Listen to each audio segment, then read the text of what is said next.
प्रिय विद्यार्थियों,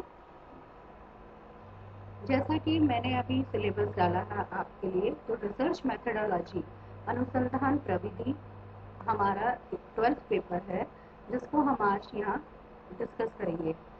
सिलेबस मैंने डाल दिया है। अब आप लोगों का ये दायित्व बनता है कि जैसे जैसे मैं आपको पढ़ाती जाऊंगी वैसे वैसे आप मुझे रिस्पॉन्स करते जाएंगे। कोई भी टॉपिक, कोई भी बात आपको नहीं समझ में आए तो प्लीज़ ग्रुप में डाल देना या मुझे पर्सनली फ़ोन कर लेना कि मैडम ये चीज़ हमें नहीं समझ में आई है। तो जो इसका फर्स्ट टॉपिक है वो है राजनीति विज्ञान और विज्ञान क्या है। तो राजनीति विज्ञान में विज्ञान का पुट कितना है, इसके बारे में अब हम अध्ययन करेंगे। तो सबसे पहले हम देखते हैं कि राजनीति विज्ञान का स्वरूप क्या है, नेचर ऑफ पॉलिटिकल साइंस क्या है। तो राजनीति विज्ञान के जो समर्थक हैं वो राजनीति के अध्ययन को एक इंडिपेंडेंट सब्जेक्ट के रूप में विकसित करना चाहते हैं, ताकि जो इसका डिस्क्रिप्शन है या इसका विवेचन है वो कैसा हो, धार्मिक मान्यताओं, अलौकिक तत्वों या पौराणिक और दंत कथाओं पर आधारित नहीं हो।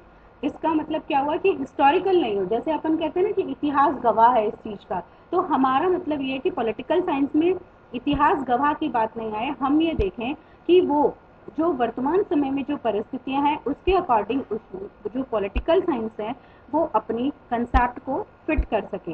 हम ये चाहते हैं कि राजनीति का जो अध्ययन है वो प्राकृतिक विज्ञानों जैसे कि फिजिक्स या बायोलॉजी की तरह फैक्ट्स का पता लगाने, तथ्यों का पता लगाने और उनमें परस्पर सह संबंध स्थापित करने के उद्देश्य से करना चाहिए। अर्थात इसके अंतर्गत राजनीतिक तथ्यों के संबंध में सामान्य नियमों का निरूपण होना चाहिए, ताकि उनके आधार पर यथार्थ राजनीति की व्याख्या दी जा सके। समझ रहे मेरी बात को कि राजनीतिक वैज्ञानिक वो ये मानते थे कि जो राजनीति का अध्ययन है वो साइंटिफिक तरीके से हो, न कि हिस्टोरिकल तरीके से। इसके अंतर्गत वो क्या चाहते थे कि राजनीतिक तथ्यों के संबंध में सामान्य नियमों का, जनरल लॉज का निरूपण होना चाहिए, ताकि उनके आधार पर यथार्थ राजनीति की व्याख्या दी जा सके। समझ रहे हो मेरी बात को? जैसे फिजिक्स यानी कि भौतिकी इस बात की व्याख्या देती है कि वर्षा क्यों होती है या कभी कभी आकाश में इंद्रधनुष क्यों दिखाई देता है। उसी तरह से राजनीतिक वैज्ञानिक ये चाहते हैं कि राजनीति विज्ञान को भी यह बताना चाहिए कि सरकार स्थिर या अस्थिर क्यों सिद्ध होती हैं, या लोग किसी पर्टिकुलर व्यक्ति को या किसी पर्टिकुलर पॉलिटिकल पार्टी को ही क्यों वोट देना चाहते हैं। या कहीं कहीं ऐसा हो जाता है, कई बार हमारी जो डेमोक्रेटिक गवर्नमेंट है वो उसको हटा करके हमें इमरजेंसी लागू करनी पड़ती है या हमारे राष्ट्रपति शासन लागू करना पड़ता है। तो इन सब चीज़ों के पीछे एक क्या लॉजिक है, क्या उसके बारे में रैशनल कंसेप्ट है, तो वो हम चर्चा इसमें होनी चाहिए। ऐसा नहीं कि एक्स ने ये कहा तो वाई ने ये बात मान ली, जेड ने भी ये बात मान ली। हिस्टोरिकल बेस पर ना होकर के तर्कपूर्ण रैशनैलिटी की बात की जाए। तो इस तरह से अब एक कंसेप्ट हमने एक यूज किया था इसमें, कोरिलेशन। कोरिलेशन बच्चों ये होता है कि एक का दूसरे से क्या इम्पैक्ट आता है। समझ रहे हो मेरी बात को? आपको मैं एक बार और बीच में थोड़ा सा बताना चाहूंगी। ये जो पेपर है रिसर्च मेथडोलॉजी का, ये अगर आप पॉलिटिकल साइंस में एमए करते हो और एमए पॉलिटिकल साइंस में ना भी करो तो बेटा जो यूजीसी के जो नेट का प्रेजेंट में जो सिलेबस है उसमें हर सोशल साइंस में ये रिसर्च मेथडोलॉजी का पेपर आपके आता है। तो मेरी आपसे रिक्वेस्ट है कि प्लीज़ आप इस पेपर को थोड़ा सा सीरियसली और थोड़ा सा इंटरेस्ट लेके पढ़ेंगे तो आपका ये जो कंसेप्ट है वो क्लियर हो जाएगा। समझ रहे हो? तो अब हम आते हैं कि हम कोरिलेशन की बात कर रहे थे। कोरिलेशन का मतलब होता है किन्हीं दो तत्वों के बीच ऐसा संबंध कि जैसे एक में कोई परिवर्तन आने पर दूसरे में निश्चित परिवर्तन आ जाता है। और इस परिवर्तन और मात्रा के बारे में कुछ सामान्य निष्कर्ष निकाले जा सकते हैं।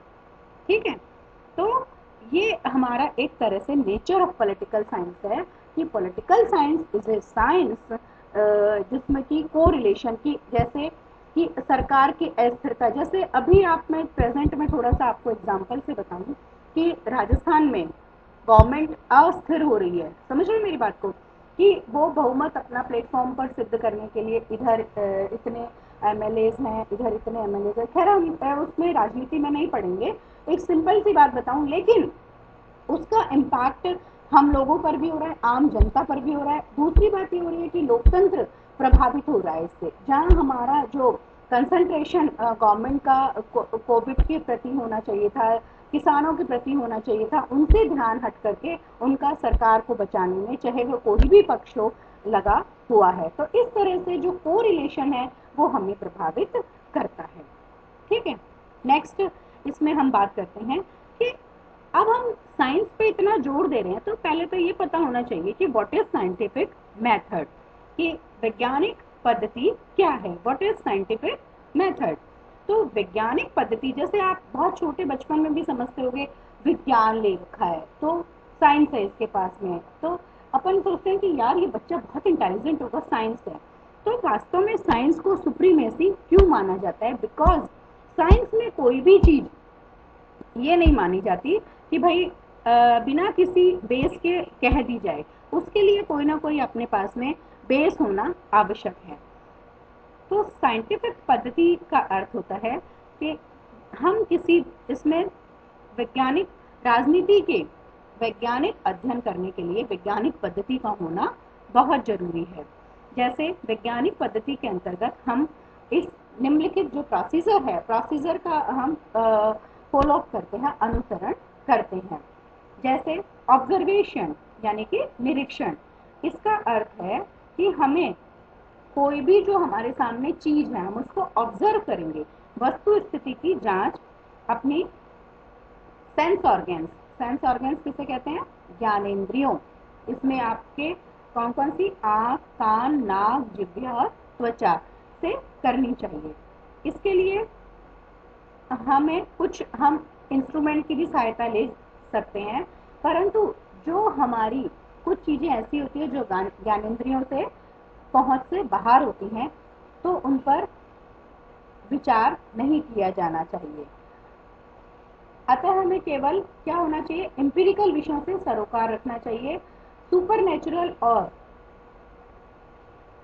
जो चीजें हमें अनुभव से प्राप्त होती हैं उस पर हमें ध्यान नहीं देना चाहिए।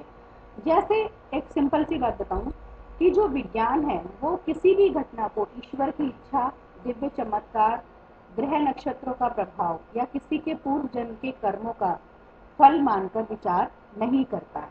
ठीक है, तो मैं इसको रिपीट कर देती हूँ, आपको थोड़ी नहीं समझ में आया होगा कि विज्ञान का मतलब होता है, अब इसको पॉलिटिकल साइंस से अलग कर दो, बिल्कुल हम आपको विज्ञान की बात बता रहे हैं। तो विज्ञान का अर्थ ही होता है आप जो चीज अपने सामने देख रहे हो वो सत्य है, बाकी आपका कोई सुपर नेचुरल या आपकी कोई पहले से कुछ अनुभव है, तो वो सारी चीजें इसमें काउंट नहीं होंगी। इसमें काउंट होगा जो चीज हम महसूस कर सकते हैं, जो चीज हम छू सकते हैं, जो चीज हम देख सकते हैं, वही साइंस है। क्लियर है बिल्कुल? दूसरी बात आती है इसमें, फर्स्ट आ गया हमारा ऑब्जर्वेशन का कंसेप्ट। सेकेंड पॉइंट आता है हमारा जनरलाइजेशन यानी कि सामान्यीकरण। इसका अर्थ यह है कि हमें अपने निरीक्षण के आधार पर भिन्न भिन्न तथ्यों में परस्पर संबंध या सह संबंध का पता लगाना चाहिए और इसे सामान्य नियमों के रूप में व्यक्त करना चाहिए। जैसे सह संबंध का अर्थ है कार्य कारण का संबंध, cause and effect relationship. Cause and effect relationship में मतलब जहां तक संबंध हो संभव होता है कि जिसमें हम ये देख सकें कि इस कारण की वजह से और ये हुआ है कि बादल हुए, फिर बरसात आई, कि टेम्परेचर कितना हाई था और फिर उसके बाद ह्यूमिडिटी कितनी हुई, तो ये सब चीजें हम नोटिफाई कर सकते हैं। मतलब कि जो क्वालिटेटिव जो स्टेटमेंट है उसको हम क्वांटिटेटिव स्टेटमेंट में परिवर्तन करना ही वैज्ञानिक पद्धति का सबसे महत्वपूर्ण चरण है। समझ रहे हो मेरी बात को कि आप कोई भी जो आपने स्टडी करी है, कोई भी जो आपने कार्य कारण में cause and effect relationship maintain करी है, उसके बाद में जो आपने अपना डिसीजन लिया है वो रिलायबल मेजरमेंट होना चाहिए, मतलब आप उसको प्रूव करके दिखा सको।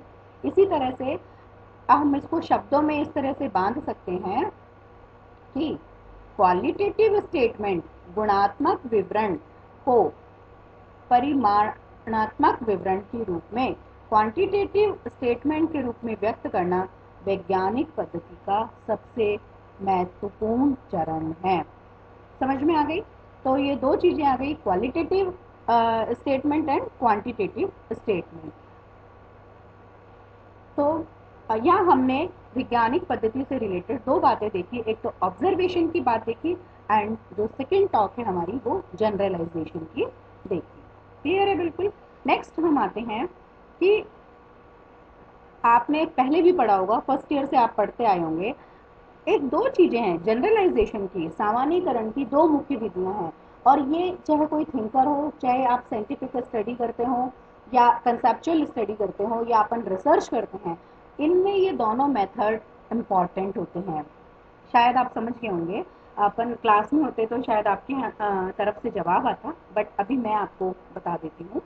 ये दो मेथड हैं, इंडक्टिव मेथड यानी कि आगमनात्मक पद्धति, और दूसरा आता है डिडक्टिव मेथड यानी कि निगमनात्मक पद्धति। समझ रहे हो मेरी बात को? तो बच्चों, आगमनात्मक पद्धति यानी कि इंडक्टिव मेथड, इसका मतलब होता है कि विशेष से सामान्य की ओर जाना, फ्रॉम पर्टिकुलर टू जनरल। जैसे कि एक जैसी बातों का निरीक्षण करने के बाद सामान्य नियम स्थापित करना। भाई अपने एक जैसे तथ्य इकट्ठे कर लिए और फिर एक जनरल अपन ने नियम बना लिए। एग्जाम्पल मैं आपको बताती हूँ इसमें, जैसे अरस्तु थर्ड ईयर में आपने वेस्टर्न थिंकर के हैं, तो उसमें आपने देखिए उन्होंने, अरस्तु ने 158 कॉन्स्टिट्यूशंस का अध्ययन किया था, और फिर उन्होंने हमें बताया था कि कॉन्स्टिट्यूशन जो होते हैं वो कितनी तरह के होते हैं। मैं आपको फिर बताऊंगी ये बातें डिटेल में। और दूसरी जो पद्धति है वो कहलाती है डिडक्टिव मेथड। डिडक्टिव मेथड का मतलब होता है जनरल टू पार्टिकुलर, सामान्य से विशेष की ओर।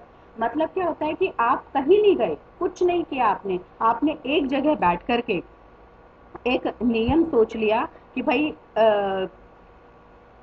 आप एक रूम में बैठे हैं, जैसे प्लेटो का कहते हैं, उसने फिलोसफर किंग की कल्पना की, तो उन्होंने कब ये कल्पना की? एक रूम में बैठ करके ये कल्पना कर ली कि भाई इस तरह से राजा होना चाहिए, इस तरह से न्याय व्यवस्था होना चाहिए, इस तरह से एजुकेशन की व्यवस्था होनी चाहिए। तो ये दो चीजें हैं, प्लीज आप इनको बहुत अच्छे से समझ लीजिए, इंडक्टिव मेथड और डिडक्टिव मेथड। तो आज की क्लास हम यहीं ओवर करते हैं। नेक्स्ट क्लास कल हम करेंगे इसमें साइंटिफिक मेथड के नेक्स्ट पॉइंट से, और अगर आप, मैं इसके नोट्स भी डालूंगी, आपको कोई भी प्रॉब्लम हो प्लीज मुझे साथ साथ क्लियर करते चलिए। Thank you so much.